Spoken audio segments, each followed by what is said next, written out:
On October 27, 1962, the world came closer to destruction than ever before. Closer than Hiroshima, closer than Nagasaki, closer than any moment in human history.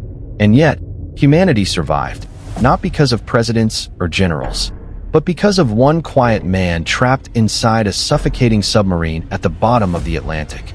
This is the story of Vasili Arkhipov, the soldier who saved the world by ignoring orders.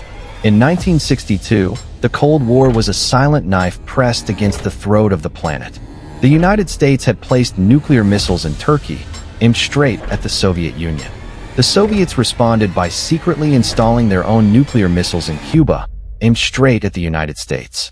When American reconnaissance planes discovered the missiles, the confrontation exploded. President John F. Kennedy demanded their removal. Premier Nikita Khrushchev refused.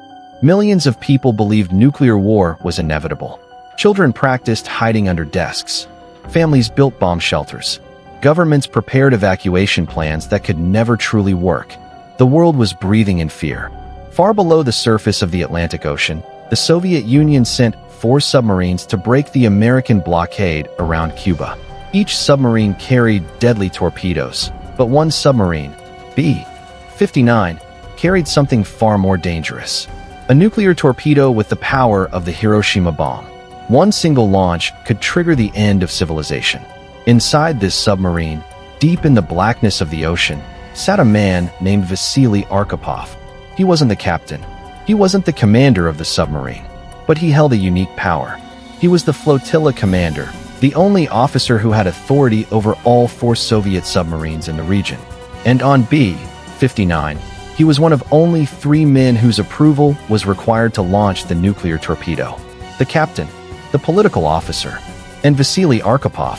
3 keys, 3 minds, 3 choices that could destroy the world. Conditions aboard B-59 were hellish.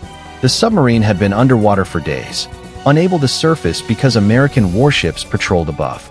Temperatures inside rose to 50 to 122 degrees Fahrenheit. Men collapsed from dehydration. Sweat dripped from the ceiling like rain. The air grew thick, choking, almost undrinkable. Worse, the submarine lost all radio contact with Moscow. No orders, no information, nothing but static. The crew didn't know whether World War III had already begun. Inside the blazing metal tube, panic grew louder than the engines. On the surface, American destroyers detected the submarine. They wanted it to surface, but the Americans didn't know it carried a nuclear weapon. So they attempted to signal it by dropping practice depth charges, small explosive devices designed to make noise, not cause harm. But inside B-59, each explosion felt like a violent punch from the ocean. Metal rattled, lights flickered, steam pipes burst. Crew members were thrown off their feet. To the desperate and exhausted Soviet sailors, these weren't warnings. They sounded like war. After days of heat, stress, and fear, Captain Valentin Savitsky finally lost control. He believed that war had already started above the surface. He believed that the Americans were attacking them. He believed that they had no reason to hold back anymore.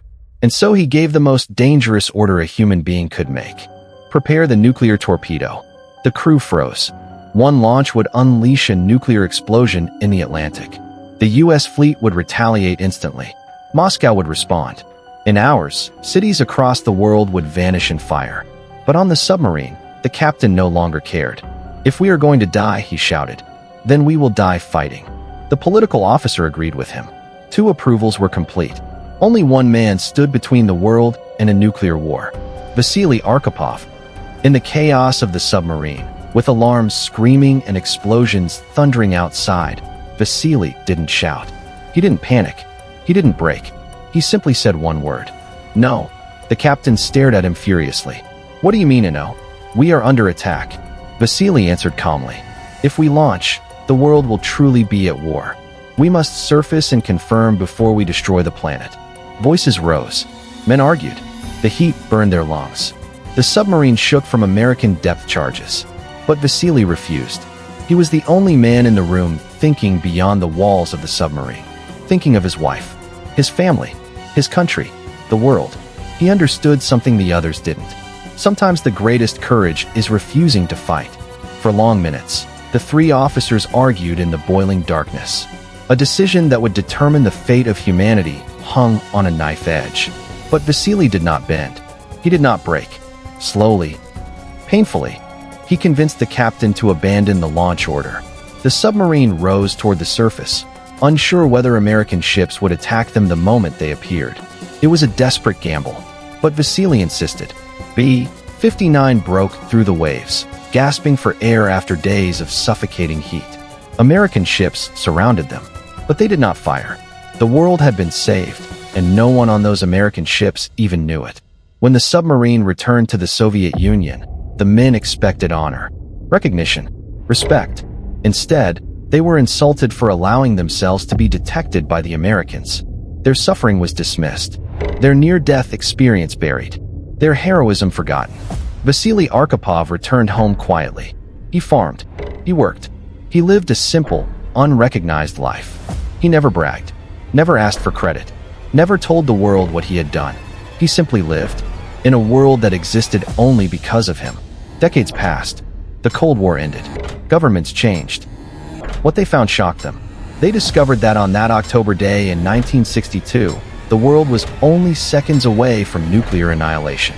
And one man, one submarine officer who refused to obey orders, stopped it. Not a general, not a president, not a famous leader. A quiet, thoughtful man named Vasili Alexandrovich Arkhipov. He had saved every nation, every city, every family, every life on Earth, and he never received a single medal for it. Imagine if Vasili had agreed with the captain. Imagine if he had said yes instead of no. The nuclear torpedo would have detonated. American forces would have retaliated. The Soviet Union would have responded. And civilization would have ended before the sun rose. Billions of people alive today would never have been born. The world you know, your family, your home, your future, exists because a man in a submarine kept his cool in hell. He chose reason over rage, calm over panic, peace over destruction. He chose the world. Vasili Arkhipov died in 1998, not knowing that historians would one day call him the man who saved the world. But today, his story is a reminder of something powerful. Sometimes the fate of humanity depends on a single moment, a single breath, a single decision. Sometimes the greatest hero is not the man who fires the weapon, but the man who refuses to. This is the story of Vasili Arkhipov, a soldier who stood in the darkness and saved the world by ignoring orders. The quiet man who prevented the loudest explosion in history. The forgotten hero who gave humanity a second chance. And the reason you are alive today.